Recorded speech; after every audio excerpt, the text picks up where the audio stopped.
Hello everyone, আপনারা কেমন আছেন? আশা করি আপনারা সবাই ভালো আছেন and welcome to my channel. আজকের রেসিপিটা যদি ভালো লেগে থাকে অবশ্যই লাইক অ্যান্ড শেয়ার করবেন। আমার চ্যানেলে যদি নতুন এসে থাকেন তবে চ্যানেলটাকে সাবস্ক্রাইব করে পাশে বেল আইকনটা প্রেস করে দেবেন, যাতে আমার ভিডিওর নোটিফিকেশন সবার আগে আপনার কাছে পৌঁছায়। তো আপনাদেরকে আজকে আমি বেসনের বরফি করে দেখাচ্ছি। কি কি লাগছে সেগুলি আমি বলে দিচ্ছি। কিশমিশ, আমন্ড, চিনেবাদাম আর গোঁদ আর এলাচের গুঁড়ো। তারপর নিয়ে নিচ্ছি বেসন 1 বাটির মতো। তারপরে নারকেলের গুঁড়ো নিয়ে নিচ্ছি আর গুড় নিয়ে নিয়েছি 1 বাটির মতো। আর এখানে অল্প পরিমাণ মতো দুধ নিয়ে নিয়েছি যতটুকু লাগবে, আর ঘি নিয়ে নিয়েছি। তাহলে এখন আমরা কি আমি ভেজে নেব ঘিয়ে সেটা আমি বলে দিচ্ছি। এখানে আমি আমন্ড আর চিনেবাদাম আর গোঁদটা আমি ঘিয়ে ভেজে নেব। গ্যাসে কড়াইটা বসিয়ে দিলাম। 1 চামচের মতো আমি ঘি দিয়ে দিচ্ছি। গরম হওয়ার পরে আমি চিনেবাদামটা ঘিয়ে ভেজে নেব।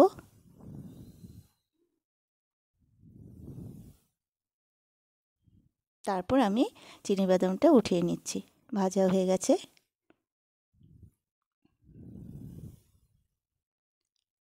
তারপর আমন্ডসগুলিও আমি ঘিয়ে ভেজে নেব। গ্যাসের আঁচটা একটু কমিয়ে দিতে হবে। হয়ে গেল। এখন অল্প ঘি দিয়ে আমি গোঁদটা ভেজে নিচ্ছি। এটা বরফিতে দিলে ক্রাঞ্চি ভাবটা আসে, খুব ভালো লাগে খেতে। হয়ে গেছে, এখন আমি উঠিয়ে নিচ্ছি। এখন আমি মিক্সিতে সব যেগুলি ভেজে নিলাম সেগুলি আমি মিক্সিতে গুঁড়ো করে নেব। আমন্ড, চিনেবাদাম, গোঁদটা মিক্সিতে অল্প গুঁড়ো করে নেব। এ তো হয়ে গেল গুঁড়ো। এখন সাইডে রেখে দিয়ে আমি একটা স্টিলের বোলে বেসনটা নিয়ে নিচ্ছি। আর এখন ঘিটা আমি মেখে নেব বেসনে।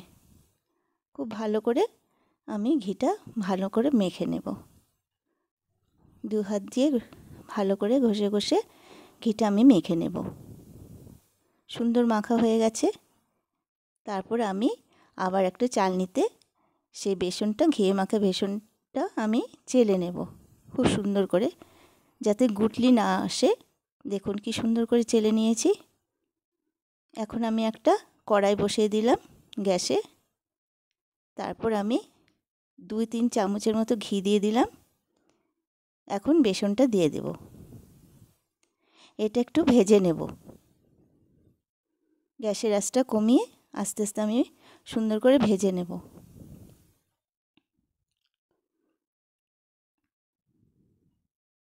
ভালো করে নেড়ে চেড়ে আমি গ্যাসের আঁচটা কমিয়ে সুন্দর করে বেসনটা ভেজে নেব।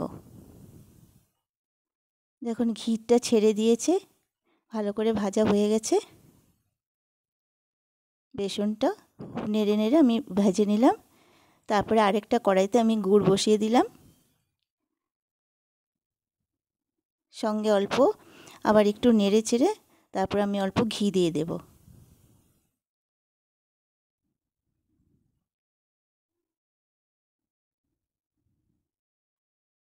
ভালো করে নেড়ে নেড়ে আমি গুড়টাকে মেল্ট করে নেব। অল্প দুধ দিয়ে দেব।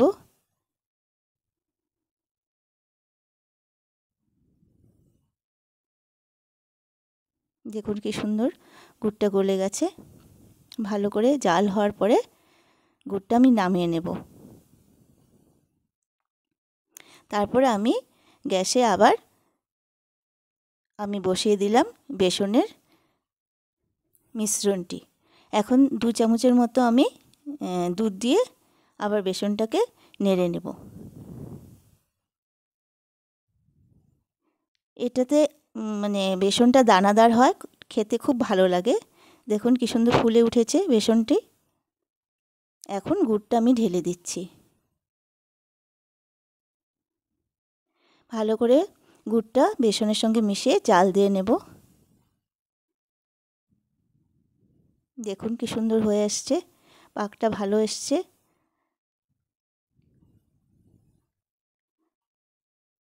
এখন আমি দিয়ে দিলাম কিশমিশ, তারপরে সব বাদামগুলি, কাঠবাদাম মানে আমন্ডস, চিনেবাদাম, গোনটা যে গুঁড়ো করে নিয়েছিলাম সেটা দিয়ে দিলাম, দিয়ে ভালো করে নেড়ে নিলাম।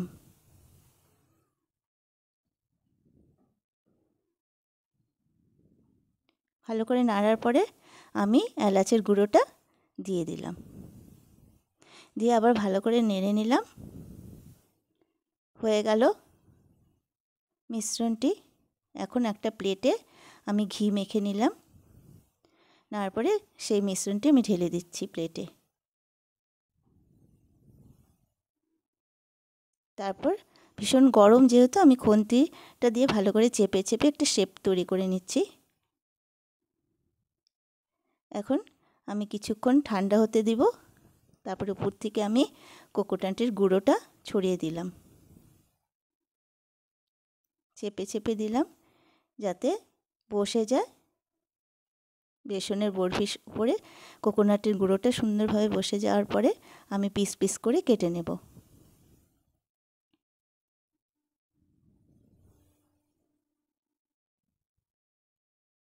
বাড়িতে করে দেখবেন, খুব খেতে ভালো লাগে।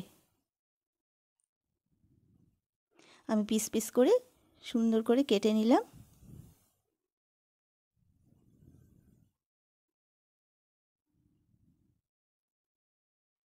শীতের দিনে এই বরফিটা খেতে খুব ভালো লাগে।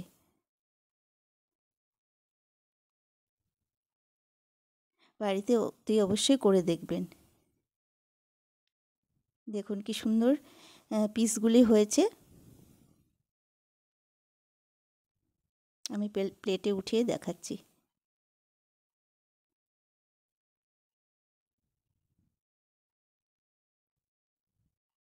ঠিক এইভাবেই করবেন, দেখবেন খেতে খুব ভালো লাগবে। আর খেতে খুব ভালো হয়েছেও, খুব ভালো হয়েছে। আপনার বাড়িতে করে দেখবেন।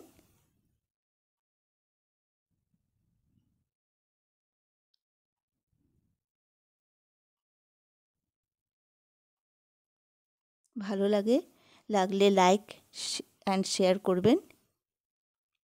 কমেন্টের মাধ্যমে আমাকে জানাবেন কেমন হয়েছে।